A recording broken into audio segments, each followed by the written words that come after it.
The thing about the human body is that it's always demanding food and drink. Now, maybe it's not always demanding food and drink, but it hungers and thirsts for food and drink several times a day.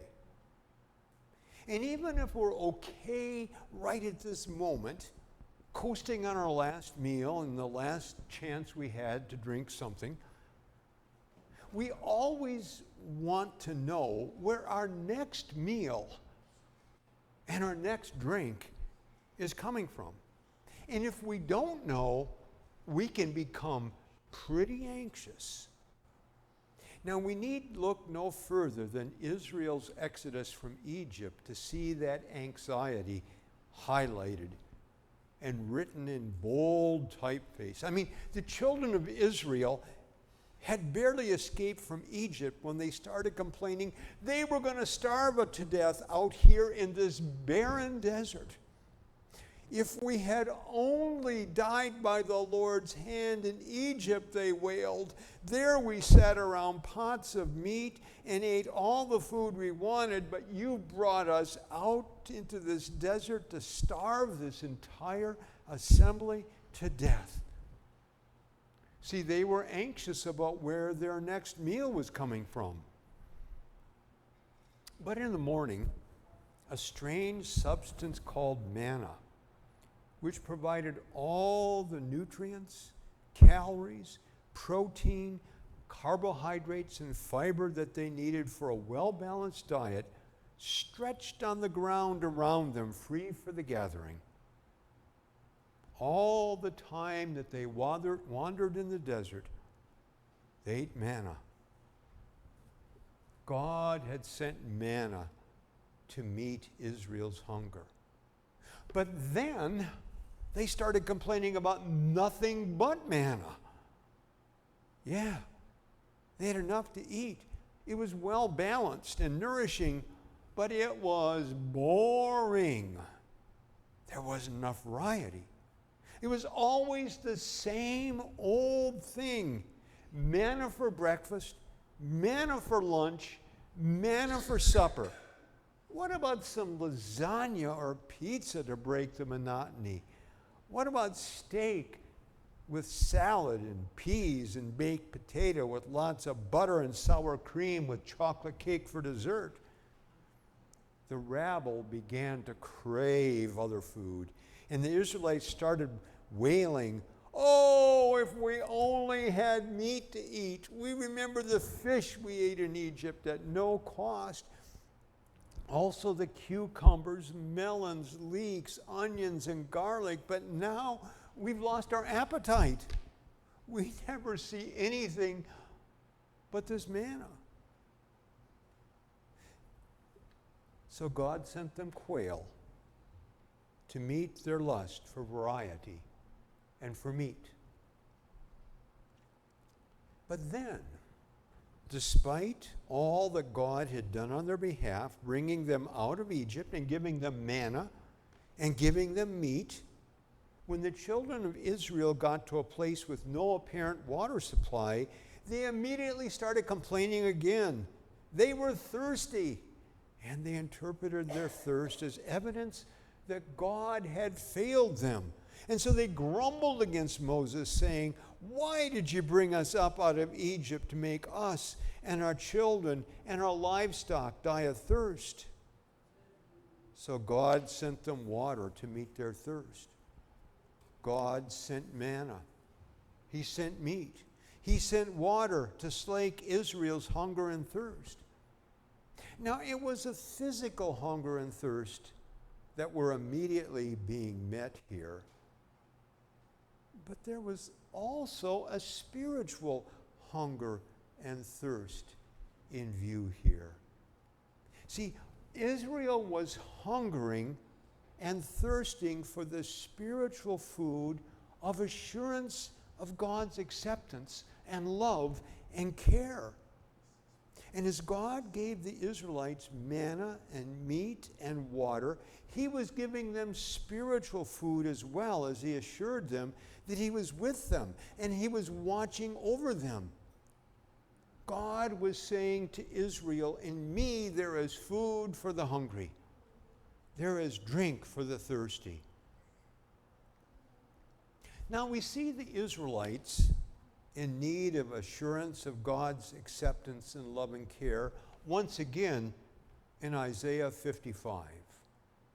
Isaiah wrote this passage at the point that Israel had been defeated as a nation because of running after other gods. And they were being herded off into captivity in Assyria. Of all unheard things, the children of God, defeated, being taken away into captivity. In the midst of their distress, it seemed to them as if God had forgotten them.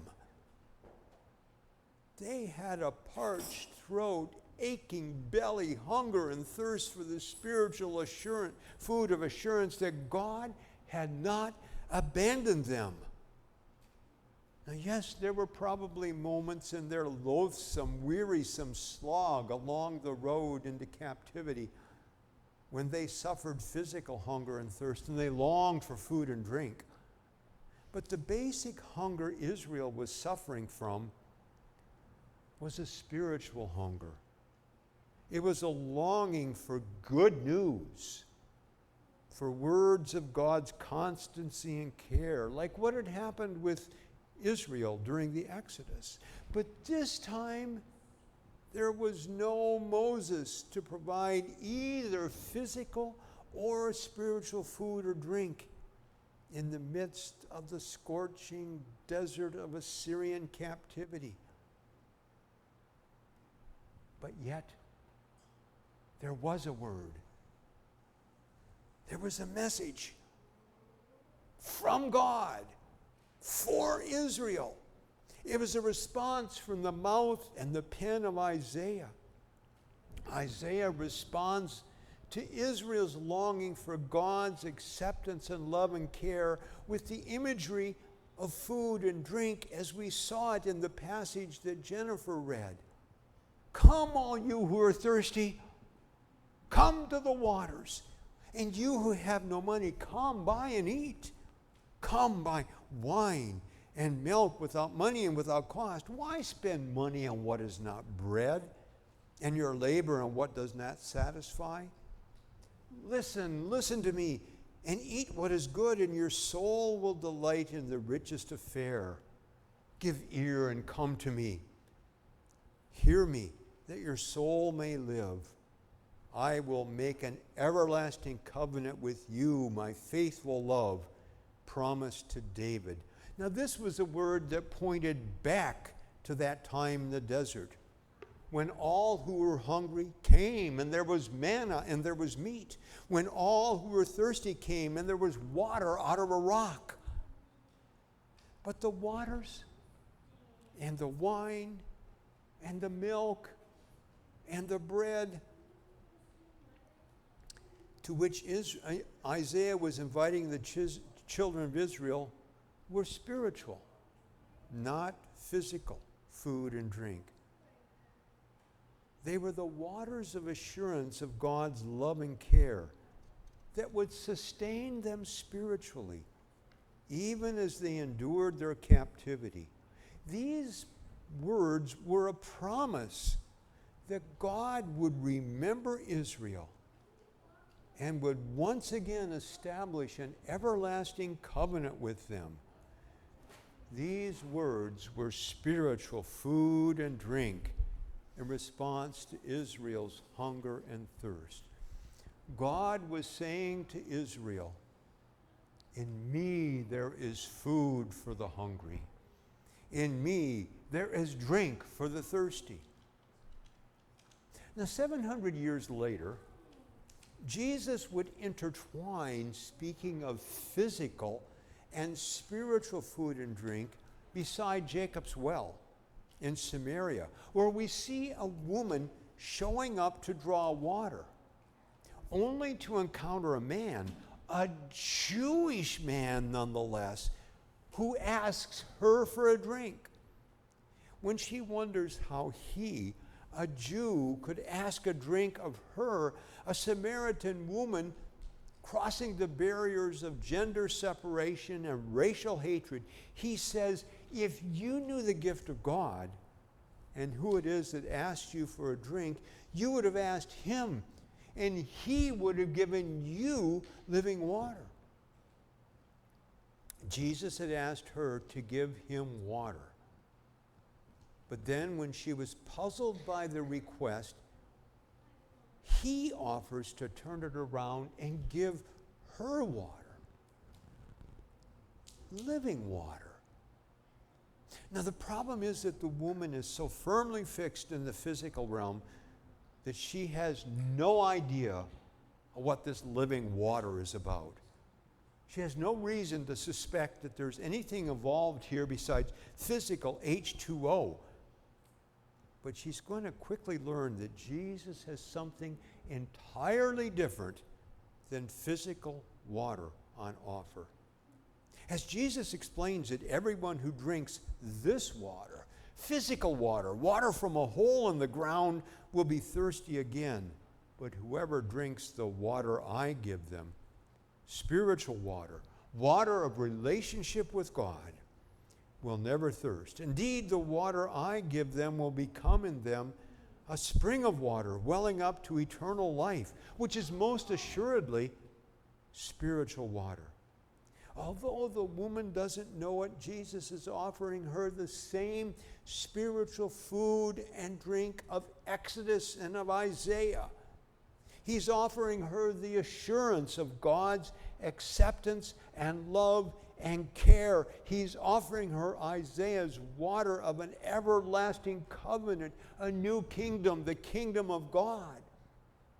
Now this woman, still firmly fixed in the physical realm, likes the idea of never needing to carry water again. And it appeals to her in a way that we, with indoor plumbing, and who don't have to carry water miles a day, cannot even begin to understand. She still doesn't get it, that it's not H2O that Jesus is talking about. So eagerly, the woman said to him, "Sir, oh sir, give me this water so I won't get thirsty and keep coming here to draw water."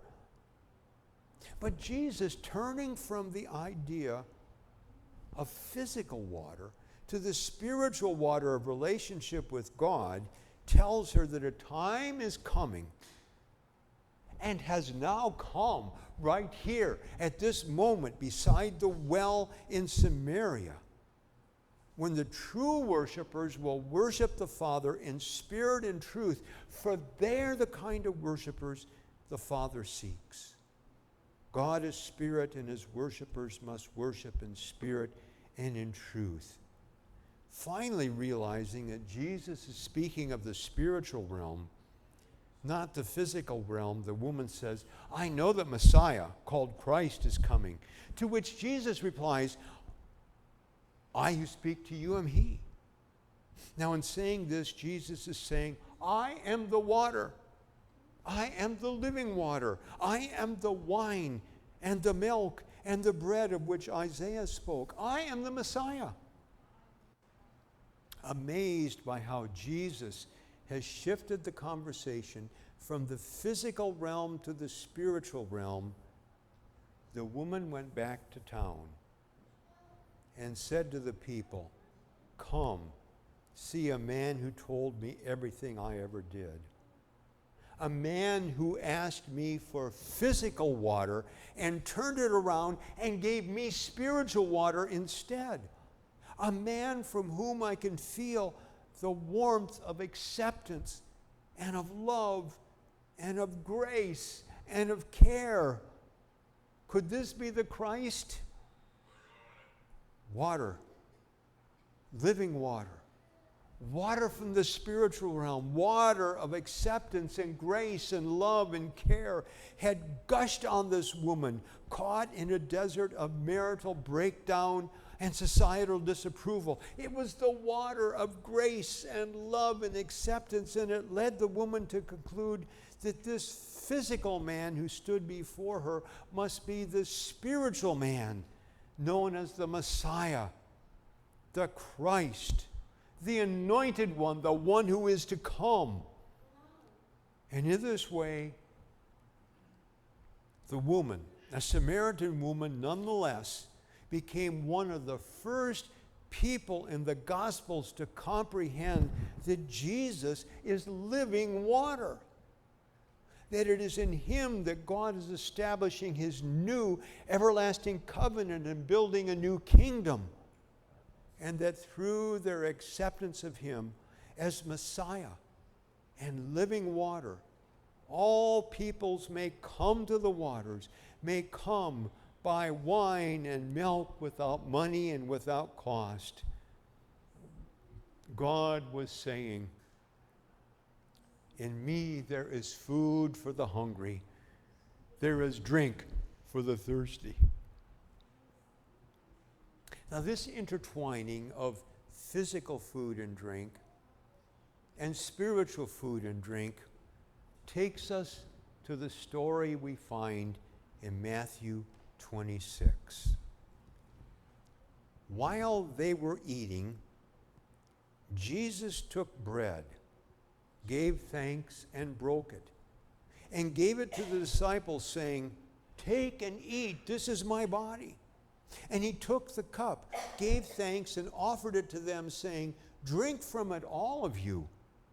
This is my blood of the covenant, which is poured out for many for the forgiveness of sins." Now, Jesus may have been offering the disciples physical bread and wine, but in actuality, he was offering himself as spiritual food. And as such, this parallels the story of the children of Israel, longing for the assurance of God's acceptance and love and care in the desert, being given physical and spiritual food and drink.